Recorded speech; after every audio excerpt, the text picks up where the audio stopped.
إن الحمد لله نحمده ونصلي على رسوله الكريم أما بعد وأعوذ بالله السميع العليم من الشيطان الرجيم من حمده ونفخه ونفسه بسم الله الرحمن الرحيم۔ سامعین محترم، جب کوئی مسلمان فوت ہو جاتا ہے تو اس کو غسل اور کفن دینا جو نبی کریم علیہ السلام سے ثابت ہے اور آپ نے اس کا حکم دیا ہے۔ مگر جب کوئی ہمارا عزیز رشتہ دار فوت ہوتا ہے تو ہم خود اس کو غسل دینے سے گھبراتے ہیں، حالانکہ میت کو غسل دینا بڑی فضیلت والا عمل ہے۔ سنن بہقی حدیث نمبر 6655 ہے۔ نبی کریم علیہ السلام نے فرمایا کہ جس نے کسی مسلمان میت کو غسل دیا اور اس کے عیوب کو چھپایا تو اللہ تبارک و تعالی اس انسان کو 40 مرتبہ معاف فرماتی ہے۔ 40 مرتبہ اللہ تبارک و تعالی کسی میت کو غسل دے کر اگر اس میں کوئی عیب دیکھے اس کو چھپا لے تو اس کو معاف فرما دیتی ہیں۔ اتنا یہ فضیلت والا عمل ہے۔ چونکہ ہمیں اس کے طریقہ معلوم نہیں ہوتا، اس وجہ سے ہم اس فضیلت لینے سے محروم رہتے ہیں۔ تو میت کو غسل دینے کا طریقہ شرعی لحاظ سے کیا ہے؟ جب ہم کسی ایسی جگہ جہاں ہم نے میت کو غسل دینا ہے اس کا باپردہ اہتمام کر لیتے ہیں، ادھر لٹا لیتے ہیں، تو سب سے پہلے میت کے پیٹ کو 2-3 دفعہ دبا کر پیٹ کو خالی کرنا چاہیے۔ پھر کفن کے ساتھ جو گلوز دستانے ملتے ہیں وہ ہاتھ پہ چڑھا کر جانبین کی اچھی طرح دونوں طرف کی شرمگاہوں کی صفائی کرنی چاہیے، اور ناف سے لے کر مردوں کے لیے ناف سے لے کر گھٹنے تک کا حصہ وہ کپڑے کے ساتھ ڈھانپا جائے گا۔ اور مرد ہو یا عورت، آج کل ہمارے معاشرے میں چلتا ہے کہ اس معاملہ میں لوگوں کی بھیڑ اکٹھی ہو جاتی ہے، یہ بات درست نہیں ہے، بلکہ اس کا جو ہے وہ باپردہ اہتمام ہونا چاہیے مردوں کے لیے بھی۔ تو اس کو شرعی جو وضو ہے پہلے وہ کروایا جائے گا۔ کلی اور ناک میں پانی کی ڈالنے کی بجائے روئی لے کر، چھوٹا روئی کا ٹکڑا لے کر اس کو گیلا کر کے اس کے دانتوں پہ پھیر دیں، ناک میں پھیر دیں، یہ کلی اور استنشاق کی جو ہے وہ قائم مقام ہو جائے گا۔ اور یہ نبی کریم علیہ السلام کا فرمان صحیح بخاری مسلم میں موجود ہے کہ میت کے بارے میں آپ نے فرمایا اغسلوہ بماء وسدر وکفنوہ، کہ اس کو پانی اور بیری کے پتوں کے ساتھ جو ہے وہ غسل دو اور کفن دو۔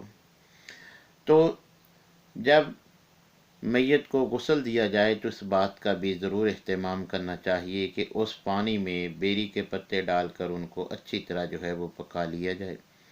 پھر اس بیری کے پتوں والے پانی سے مکمل جسم پر جو ہے یہ پانی بہا کر اس کو غسل دیا جائے، اور آخری بار غسل دیتے وقت جو ہے وہ کافور یا خوشبو بھی جو ہے وہ لگائی جائے گی، اور میت کو غسل کم سے کم 3 مرتبہ دینا چاہیے، اور اگر ضرورت محسوس ہو تو پھر تعداد میں 3، 5، 7 بار بھی جو ہے وہ غسل دیا جا سکتا ہے۔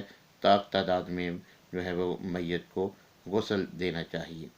اور عورت کے بالوں میں اگر میڑیاں کی ہوئی تھیں تو وہ کھول کر اچھی طرح جو ہے وہ سر کو دھویا جائے گا، اور اس کے بعد اس کی 3 مینڈیاں بنا کر جو ہے وہ پیچھے ڈال دی جائیں گی۔ تو میت کو جو افراد غسل دیتے ہیں ان کو خود غسل کر لینا چاہیے یا نہیں، اس بارے میں بھی نبی کریم علیہ السلام سے صحابہ کرام نے ہماری رہنمائی فرمائی ہے۔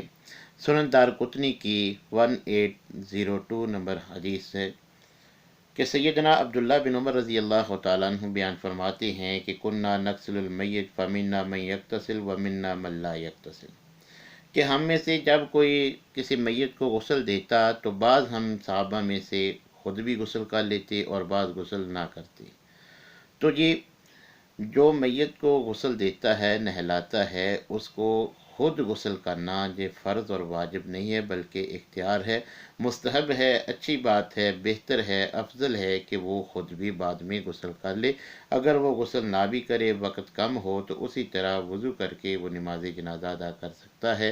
شرعی لحاظ سے میت کو غسل دینے سے غسل واجب نہیں ہوتا، بہتر اور مستحب ہے کہ وہ بھی خود غسل کر لے۔ اور غسل مردوں کو، اگر مرد میت ہے تو اس کو مرد ہی غسل دیں گے، اور عورت اگر میت ہے تو اس کو عورتیں غسل دیں گی۔ مگر شرعی لحاظ سے صحیح احادیث سے یہ بات بھی ثابت ہے کہ اگر بیوی فوت ہو جاتی ہے تو خامد بیوی کو غسل دے سکتا ہے، اور اسی طرح بیوی خامد کو بھی غسل دے سکتی ہے، جس طرح سنن ابن ماجہ کی 1464 نمبر حدیث، اور اس طرح دیگر جو ہے وہ احادیث بھی موجود ہیں۔ زوجین یعنی میاں بیوی ایک دوسرے کو غسل دے سکتی ہیں۔ ویسے مرد میت کو مرد غسل دیں گے، عورت کو عورت غسل دے گی۔ بہتر ہے کہ اپنے گھر کے افراد میں سے کوئی غسل دے، تاکہ اس کے عیوب کی جو ہے وہ حفاظت ہو سکے، اگر اس کے جو کوئی جسمانی عیوب بھی ظاہر ہوتے ہیں۔ اور ویسے بھی جو بھی غسل دے، اس کے لیے میت کے اگر کوئی عیوب دیکھتا ہے تو ان کو بیان کرنا شرعی لحاظ سے حرام ہے۔ اگر ان پر پردہ ڈالے گا تو نبی کریم علیہ الصلوۃ والسلام نے فرمایا کہ ایسے انسان کو اللہ تبارک و تعالی جو ہے وہ 40 مرتبہ معاف فرما دیتے ہیں۔ تو اس لیے میرے بھائیوں، جب بھی ہم یہ کام کریں تو اگر میت کا کوئی عیب ہمیں معلوم ہوتا ہے، ہم دیکھتے ہیں، تو اس کو مکمل رازداری کے ساتھ اپنے پاس محفوظ رکھیں، اس کو کبھی بھی کسی میں بیان نہ کریں، تاکہ اللہ تبارک و تعالی ہماری بھی مغفرت فرمائے، اور ہمارا یہ نیک عمل ہمارے لیے نجات کا اور اللہ کی رضا کا ذریعہ بن جائے۔